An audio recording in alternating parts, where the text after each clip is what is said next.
Kumusta mga Libra? Kung ang inyong Sun, Moon at Rising o iba pang mahalagang Libra placements ay nasa inyong birth chart, maaring may mahalagang mensahe ang universe para sa inyo ngayon. Ako si Astro Luna Quest. Maraming salamat sa inyong oras, suporta at pagtitiwala. Para sa mga matagal nang kasama sa ating spiritual family, maraming salamat sa inyong patuloy na presensya.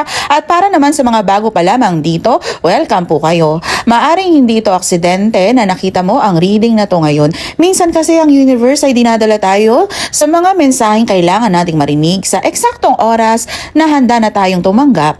Bago tayo magsimula, uminga tayo ng malalim. Anayahan natin ng Divine Source, Guardian Angels, Spirit Guides at pinakamataas na liwanag upang gabayan tayo sa reading na to para sa Libra ngayong June 16 hanggang June 30. At isang mahalagang paalala, hindi ako kailanman unang nagbe-message para sa personal readings o anumang transaksyon. Mag-ingat sa mga poster at gumagamit ng mga pangalan at larawan o videos ko. Kung nais ninyo ng personal tarot reading o birth chart interpretation, kayo po ang unang magme-message sa aking official account at may kaukulang exchange of energy para sa private session.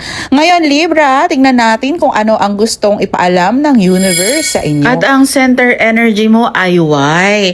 Libra, ang salitang paulit-ulit kong naririnig para sa inyo ay bakit? Bakit nangyari to? Bakit ako iniwan? Bakit natagalan? Bakit hindi natuloy? Bakit ako nasaktan? Bakit parang ako lang ang lumalaban? At sinasabi ng universe, hindi lahat ng sagot ay agad binibigay. May mga pagkakataong nauunawaan lamang natin ang dahilan kapag nakalampas na tayo sa pagsubok.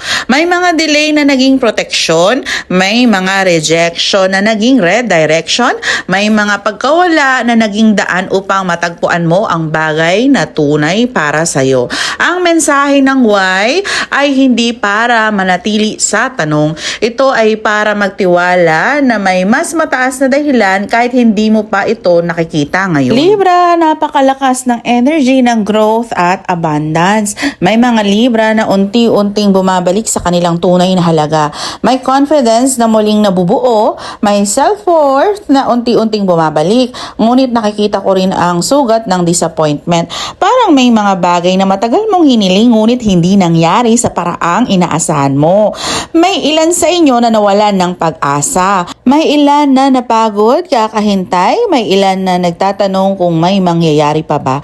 At ang sagot ng universe ay oo. Ngunit hindi sa paraan na iniisip mo ha. Nakikita ko rin ang matinding pagod physically, mentally at emotionally. Parang matagal ka nang lumalaban at ngayon ay hinihingi ng katawan at kaluluwa mo ang pahinga. May mga lihim ding lumalabas, may intuition na matagal mong binaliwala. May kutob kang tama pala, may mga bagay na unti-unting nagiging malinaw. May mga Libra na makakatanggap ng katotohanang magpapalaya sa kanila.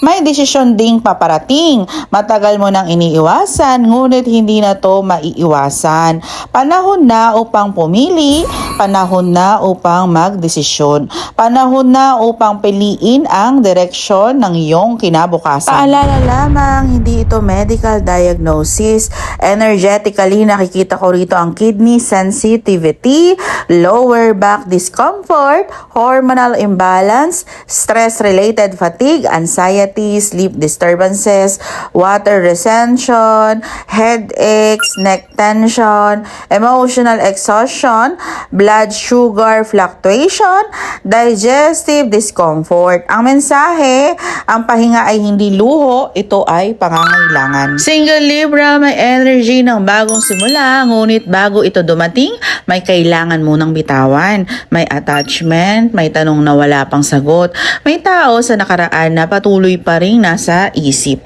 Kapag natutunan mong palayain ito, mas mabilis darating ang tamang tao. Sa mga may relasyon, may mga bagay na kailangan pag-usapan ng tapat, hindi upang mag-away, kundi upang maghilom. Ang relasyon na may katotohanan ay mas matibay kaysa relasyong puno ng pagtatago. Sa mga may asawa, may energy ng rebuilding, may mga plano para sa future, may mga usaping may kinalaman sa bahay, pamilya o financial financial na direksyon. Para sa mga may trabaho, may pagkakataong umasenso ngunit kailangan ng mas malinaw na desisyon. May mga Libra na matagal nang nag-iisip kung mananatili o lilipat. Sa mga walang trabaho, may opportunity na paparating ngunit maaaring manggaling ito sa hindi inaasahang direksyon. Sa mga may negosyo, magandang panahon ito upang ayusin ang finances at alisin ang mga gastusing hindi na kailangan. Nakikita ko ang paglabas at pagpasok ng pera ngunit mas malakas ang mensahe ng release. May mga bagay na kailangang pakawalan upang magkaroon ng mas magandang financial flow. Iwasan ang emotional spending, mag-focus sa long-term stability. Ang pinakamalakas na energy para sa reading na to ay the Empress. Hindi ka kulang, hindi ka nahuhuli, hindi ka nawawalan. Ikaw ay nasa panahon ng paglago. Ang mga binhi na matagal mo nang itinanim ay nagsisimula ng mamunga. Magtiwala sa proseso. Ang mga tanong mo ngayon ay magiging testimony mo balang araw. Ang mga luha mo ngayon ay magiging dahilan ng iyong lakas. Ang mga delay mo ngayon ay magiging proteksyon na maintindihan mo sa tamang panahon. Magtiwala. May dahilan ng lahat kahit hindi mo pa ito nakikita ngayon.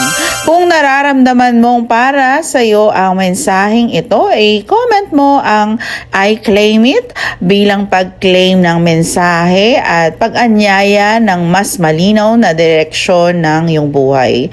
Maraming salamat sa paggugol ng iyong oras kasama ko ngayon. Kung bago ka pa lang dito sa ating spiritual community at nagustuhan mo ang reading na to, huwag kalimutang mag-follow o mag-subscribe para sa mas marami pang tarot readings, astrology guidance, zodiac forecast at spiritual messages. Tandaan, ang mga cards ay gabay. Ang universe ay nagbibigay ng direction, ngunit ikaw pa rin ang may hawak ng kapangyarihang piliin ang iyong landas. Ako si Astro Luna Quest, naway mapuno ng kaliwanagan, kapayapaan at pagpapala ang nalalabi mong mga araw ngayong buwan. Hanggang sa muli.